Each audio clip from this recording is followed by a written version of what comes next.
So, hi all, this is Navdeep here. This is my second lecture on the world history component. And in the previous lecture, what we have discussed, we discussed about the exam pattern, we discussed about the 24 topics that I shared with you, from which most of the questions are asked in the GS1 mains. Then we discussed about enlightenment. Okay, so what are the things that are associated with enlightenment? One is Renaissance, second is Reformation, third is scientific discoveries, okay, and fourth one is explorations. Okay, so what was Renaissance? Renaissance means developing the capacity to think. So what is developing the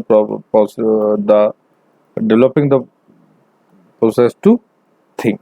Okay, so why was this thinking important? This is it doesn't mean that before this Renaissance the people were not thinking. Okay, they were fools. Thing is that this is called the right thinking, okay, or innovative thinking, as I can say it. So this was the innovative thinking, out of the box thinking. The people thought about the facts, about what's happening with the day to day life, what are the events, how is science important to us, okay. And people also thought about limiting the impact of church on the authority and later on their personal rights, okay. Then we did the Reformation. Reformation was led by Martin Luther. Okay, so Martin Luther, what did they want? So the Reformation said that they wanted the church to adopt the new ideas. What were the new ideas? To translate Bible into local languages from Latin to local language, so that masses can read it, because Latin was the language of elite.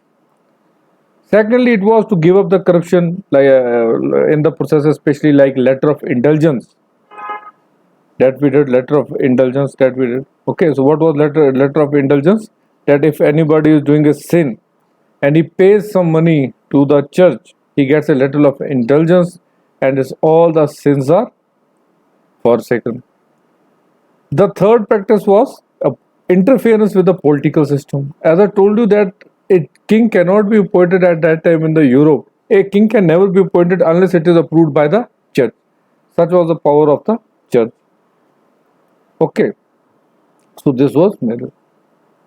Now, secondly, we did was Reformation, Renaissance. Okay, then we did explorations. Explorations. I think I told you about the Magellan.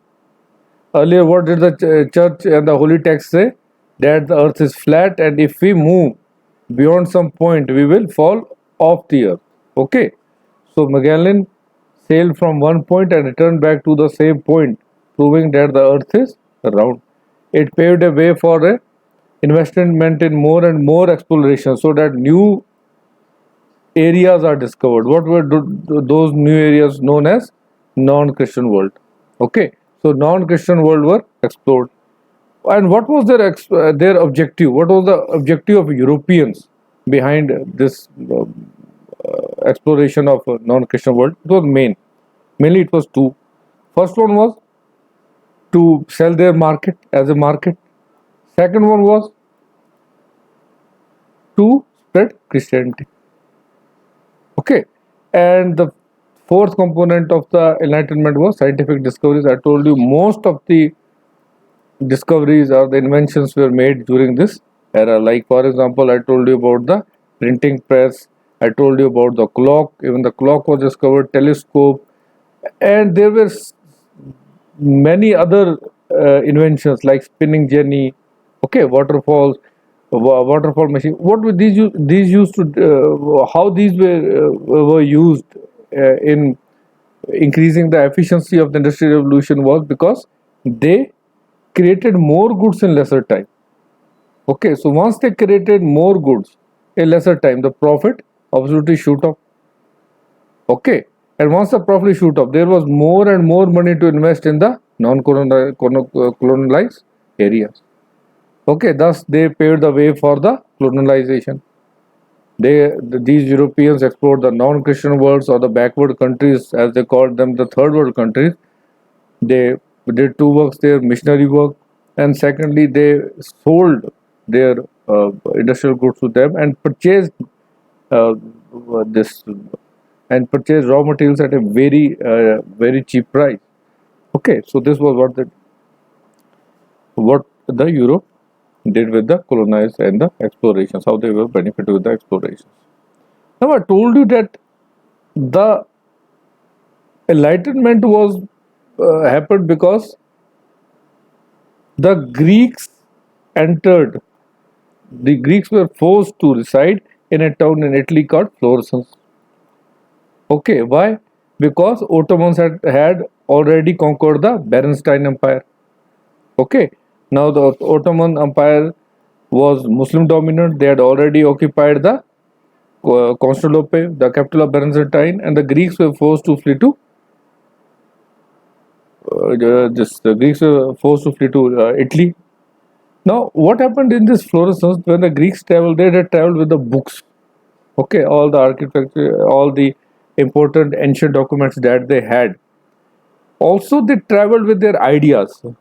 We already know that the Greeks very much were ahead of their time at that time when it came to science and philosophy. Okay, but Europe was a backward in this case since Europe was trapped in the church. It was trapped by which right? It was called divine right. That king is a divine figure. Okay, as I told you that even the Balban introduced this concept in the during his rule to curtail the power of nobles. That was called Zille Ilahi. That means shadow of God on the earth. Okay, so when the Greeks traveled to Florence, that is Italy, they traveled, they spread their knowledge. So there was one concept that was called social contract theory. It was initially propounded by Plato. Okay. So as I told you that the king in the Europe was always in sync with the church. That means if church is not happy with the king is removed. Okay. But the masses were never taken care of. Okay, so church and king were in synchronization. But the masses were there to suffer. In my previous lecture, I also discussed that one third of the land in Europe, whole of the Europe, was belonged to the church. They collected the revenue on it, whereas the masses mostly suffered.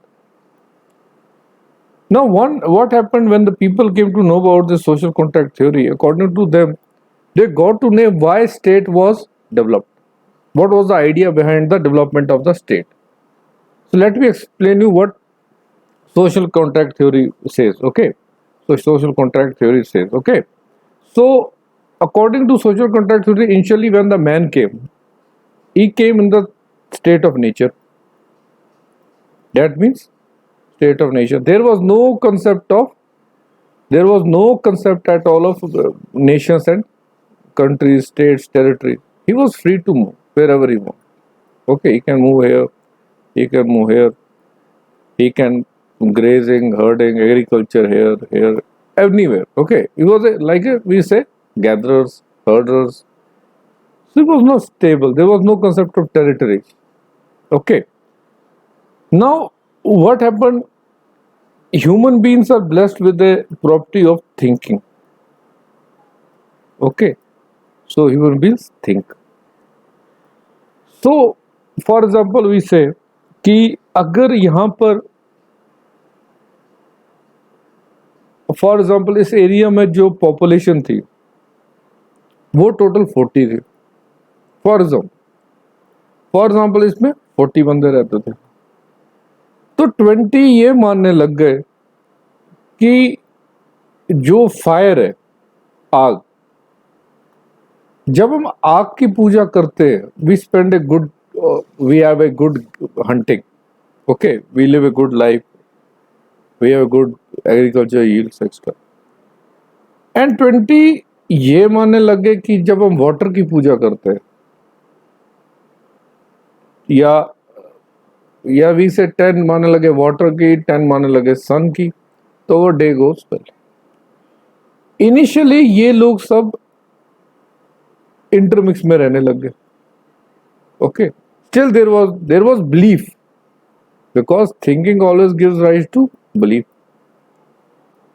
You always feel comfortable around the person who shares the same belief as yours. Okay, if I am, for example, if I am leftist, so to say, or I am a rightist, I will feel more comfortable with a person कि जो मेरी जैसी ideology को support करता। तो ऐसे यहाँ पर हुआ, जो जो बंदा फायर को, वाटर को या सन को मानता था, तो वो एक साथ मिलने लग गए, फिर वो एक साथ रहने लग गए। ओके, वो एक साथ रहने लगे। नाउ दे, अब इन्होंने अपना एक हिसाब से अभी भी एरिया नहीं बांटा था, बट दे एग्रीकल्चर प्रैक्टिस एक साथ करते थे, ये अपनी एग्रीकल्चर प्रैक्टिस एक साथ करते थे, ये agriculture, but there was no confusion between. Okay, अब ये देखा गया कि कई बार यहाँ से जो वाइल्ड एनिमल्स हैं वो इनकी टेरिटरीज में घुस रहे हैं, इन पे अटैक कर रहे हैं, इनके बच्चों का अटैक करें, when they are in fields, when they are grazing, any work. Also for example we say कि यहाँ पे क्लीननेस नहीं है, there is no proper sanitation, sanitation facilities भी नहीं है। तो क्या होगा ये कि ये लोग सब मिलेंगे, एक मीटिंग करेंगे, और उस मीटिंग में ये कहेंगे कि क्यों ना हम एक बंदा अपॉइंट कर लें, एक बंदा अपॉइंट कर लें या एक बंदा चूज कर लें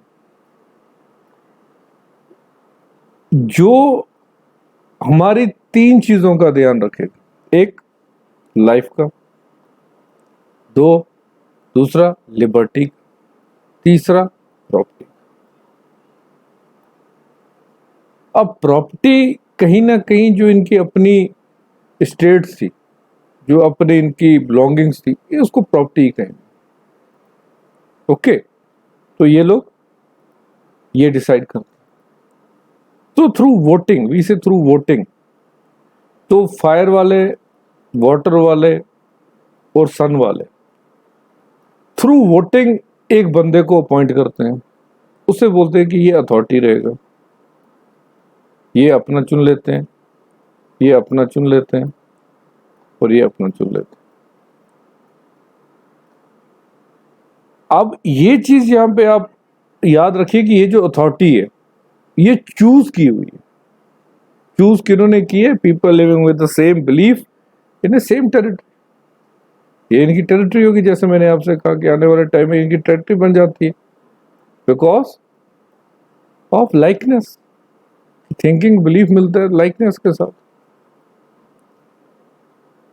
अब क्या होता है, ये जो यहाँ के सिटीजन्स हैं, सन के सिटीजन हो गए आपके, या फायर के सिटीजन है, या वाटर को वर्शिप करने वाले सिटीजन है, ये इस अथॉरिटी के साथ एक कॉन्ट्रैक्ट में जाते हैं, और वो कॉन्ट्रैक्ट उनको क्या कहता है कि इस अथॉरिटी ने हमारी लाइफ, लिबर्टी और प्रॉपर्टी प्रोटेक्ट करनी है।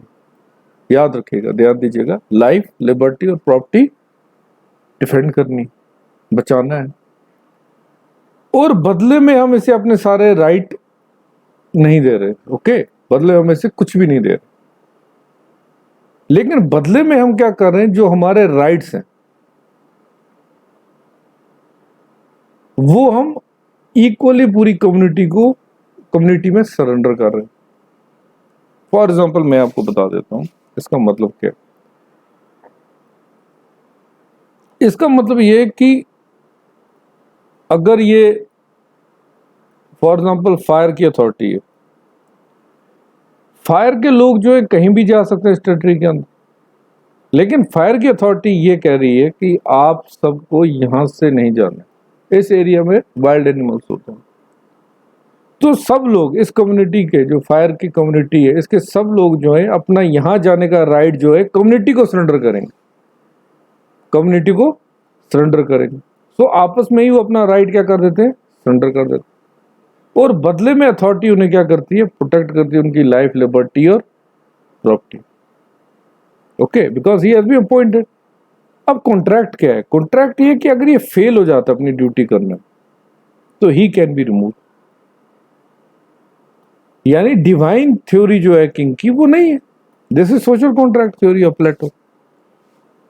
अब जब यूरोप में सोशल कॉन्ट्रैक्ट थ्योरी का बारे में पता चलता है, तो डिफरेंट जो पॉलिटिकल थिंकर्स हैं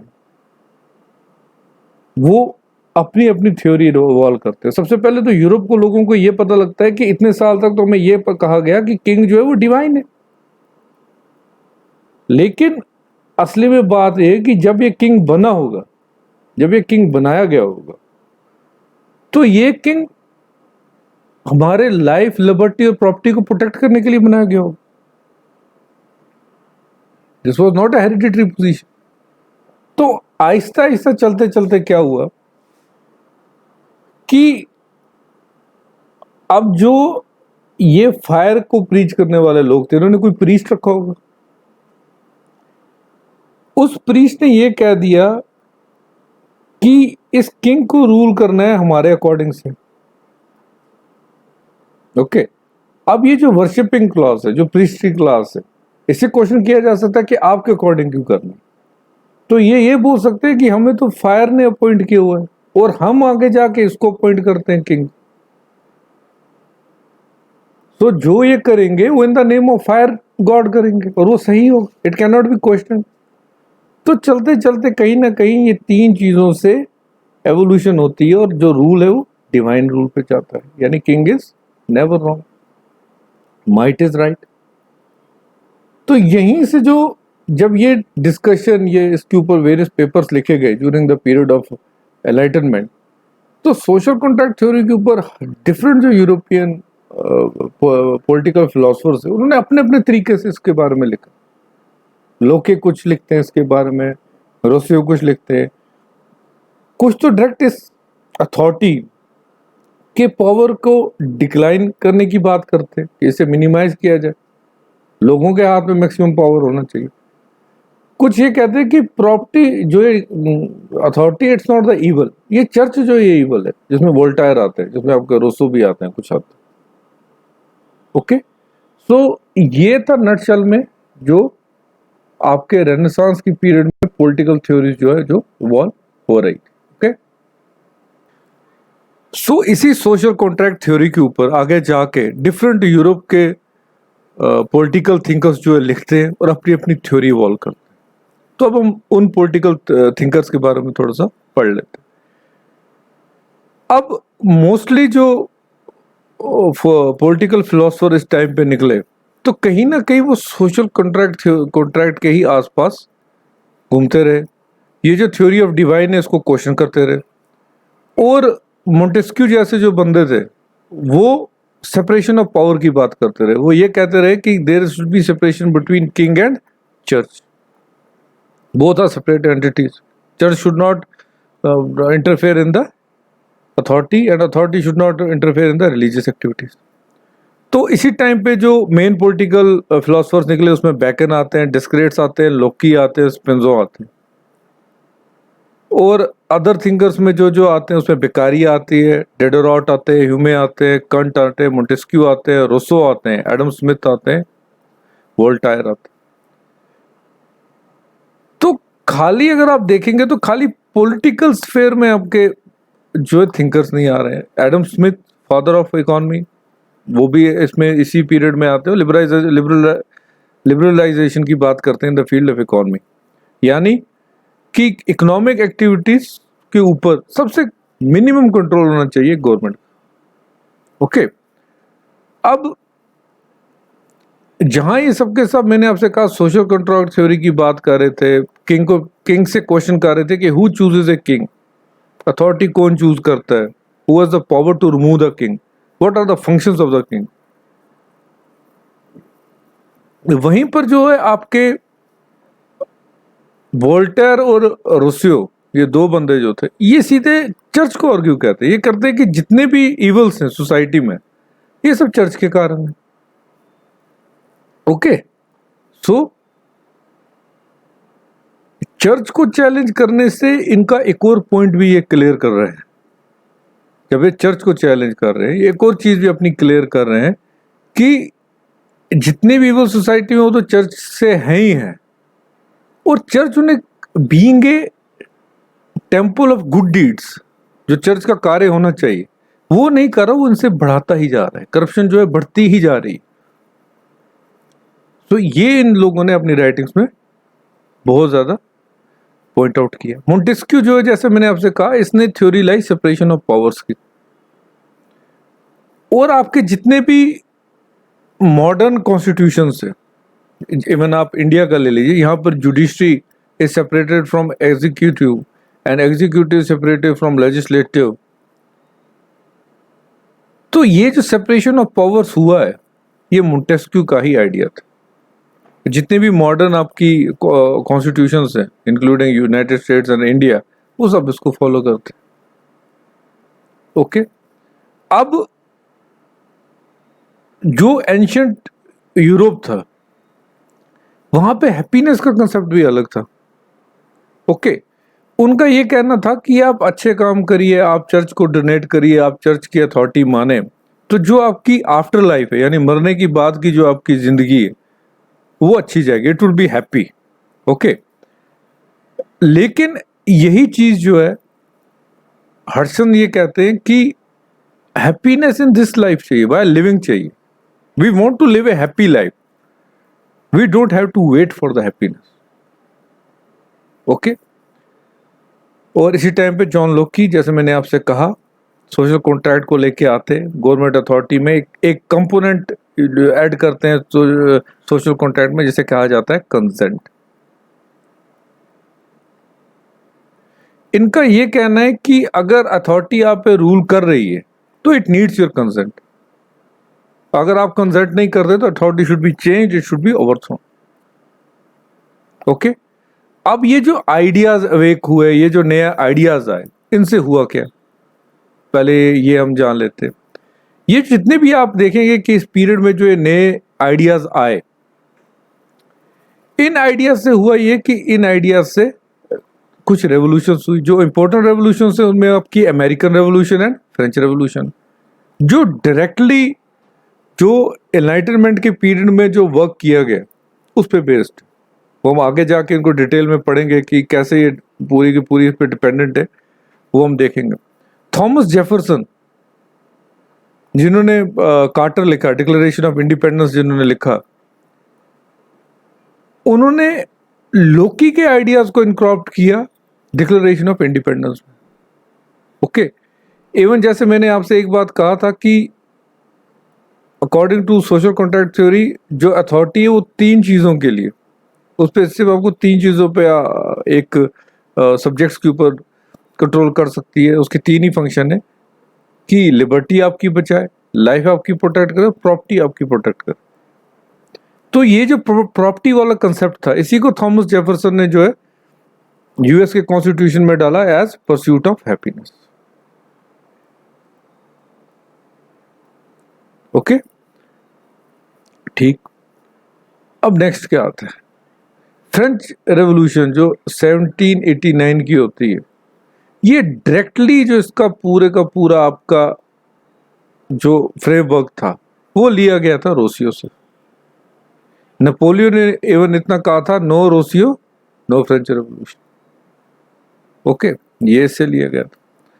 फिर हम ये देखते हैं कि इसी पीरियड की जो राइटिंग्स थी, इसी में एक राइटिंग थी Mary Wollstonecraft. She is regarded as the first feminist, जिन्होंने equal rights for women and men के ऊपर लिखा। ओके, सो इतनी ज्यादा एवोल्यूशन आपके पॉलिटिकल थॉट्स में हो रही थी। ओके, सो सबसे हम देखिए, अब सब political thoughts and political thinkers यहाँ पढ़ने की जरूरत नहीं है, because this is not an optional. आप पॉलिटिकल साइंस ऑप्शनल नहीं कर रहे, लेकिन हम जो तीन मेन या चार करेंगे, जो मेन आपके एग्जाम पॉइंट और आपके एथिक्स के क्वेश्चन में या एस्से के क्वेश्चन में आपको राइटिंग में हेल्प करे, इसमें लॉकी है, वोल्टायर है, रोसियो है और मोंटेस्क्यू है। तो we go from 3 or 4 thinkers. Okay, so first one is John Locke. तो जो ये लॉकी है, लॉकी एक ब्रिटिश फिलोसोफर थे और एक फिजिशियन भी थे। अब लॉकी ने जो कंसेप्ट दिया, सबसे पहले जब ये स्टार्ट करते हैं तो ये कहते हैं कि जब मैन अपने स्टेट ऑफ नेचर में रहता था तब वो बहुत ज्यादा हैप्पी था, सबसे हैप्पी तभी था। क्यों था? क्योंकि उसे रिस्ट्रिक्शंस बहुत कम थी। लेकिन इनका ये कहना है, इसके आगे ये बात कहते हैं कि अगर ये स्टेट बनाता है इंडिविजुअल, तो वो इसलिए बनाता है कि उसकी लाइफ को, लिबर्टी को और प्रॉपर्टी को प्रोटेक्ट कर सके। ओके, अब इन्होंने ये भी कहा कि जब human being state of nature में रहता था, इसके कुछ राइट्स होते थे, जैसे नेचुरल राइट्स कहा गया। ओके, अब ये क्वेश्चंस इन्होंने आंसर किया कि स्टेट क्यों आई एग्जिस्टेंस में, क्योंकि to protect life, liberty and property. इन्हीं सब के साथ जो पीछे मैंने डिस्कस किया कि ये फिर डिवाइन राइट टू रूल जो किंग का था, उसे ये क्वेश्चन करते हैं। ओके, उसे ये क्वेश्चन करते हैं। अगले जो हमारे थिंकर आते हैं वो है रोसियो। रोसियो के, अब आपको थिंकिंग अगर जाननी है कि रोसियो कहते कहते हैं, तो सबसे पहले आपको ये देखना पड़ेगा रोसियो आते कहाँ से। रोसियो आते हैं जिनेवा से। Geneva is in Switzerland. अब बड़े एंशियंट टाइम से ही जो स्विट्जरलैंड है ये डायरेक्ट डेमोक्रेसी का यूज करते हैं, जैसे हम लोग इनडायरेक्ट डेमोक्रेसी इंडिया में मानते हैं। हम लोग अपने रिप्रेजेंटेटिव चुनते हैं और वो हमारी जगह जाके लॉ बनाते हैं। लेकिन स्विट्जरलैंड में कहीं ना कहीं डायरेक्ट डेमोक्रेसी जो थी उस टाइम में जिनेवा में प्रैक्टिस होती थी, पॉपुलेशन कम थी। इसमें क्या होता है कि लोग खुद ही एक कम्युनिटी हॉल में मिलते हैं, वहीं पर थ्रू वोटिंग डिसीजंस लेते हैं और वहीं पर लॉ बनते हैं।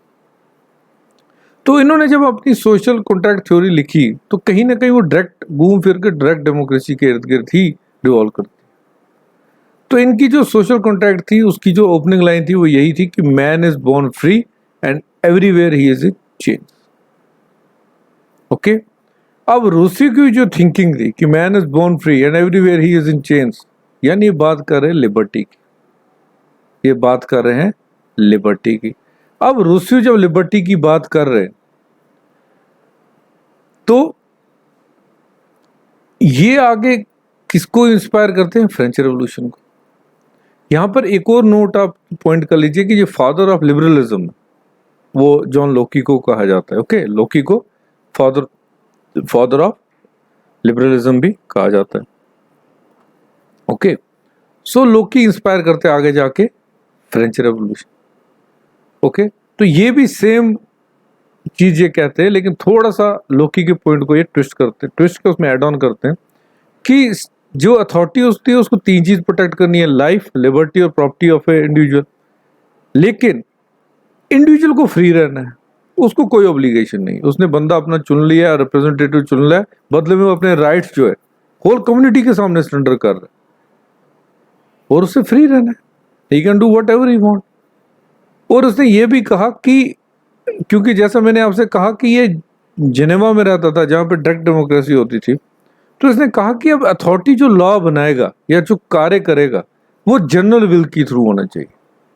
वो यानी जनरल विल के थ्रू होना चाहिए, उससे वो सब अपने सब्जेक्ट्स के आगे रखना है, और अगर सब्जेक्ट्स की हाँ होंगी, अमेंडमेंट होगी, तभी वो उसे हाँ करेंगे। तो इन्होंने एक कंसेप्ट दे दिया जनरल विल का। ओके, इन्होंने ये भी कहा कि भले जैसे लोकी ने जो कहा था कि man is born with some natural rights, इन्होंने कहा okay, a person is, a human being is born with a natural right, लेकिन अगर हमें एक सिविल स्टेट बनानी है तो जो स्टेट के राइट्स है वो भी इंसान को मानने। ओके, लेकिन वो जो स्टेट राइट्स बनेंगे वो security, justice, liberty and property को प्रोटेक्ट करेंगे। ओके, सो जैसे मैंने कहा जनरल का कंसेप्ट इन्होंने दिया, सिविल स्टेट का कंसेप्ट रोसियो ने दिया। डायरेक्ट क्वेश्चन कभी पूछा जा सकता है प्रीलिम्स में, तो आप यहां से आंसर कर सकते हैं। अब रोसियो का जो ये जनरल विल वाला कंसेप्ट था, तो जो भी आप बड़े बड़े कॉन्स्टिट्यूशन वर्ल्ड के देखेंगे वो स्टार्ट होते हैं वी द पीपल्स। तो ये जो वी द पीपल है, ये जो जनरल पीपल है, जनरल विल का कंसेप्ट है, ये रोसियो का ही। ओके। और इनके आइडियाज जो है फेडरेशन के बड़े बड़े कॉन्स्टिट्यूशन, जैसे मैंने आपसे कहा, यूनाइटेड स्टेट्स, इंडिया, फ्रांस, सब में। ओके।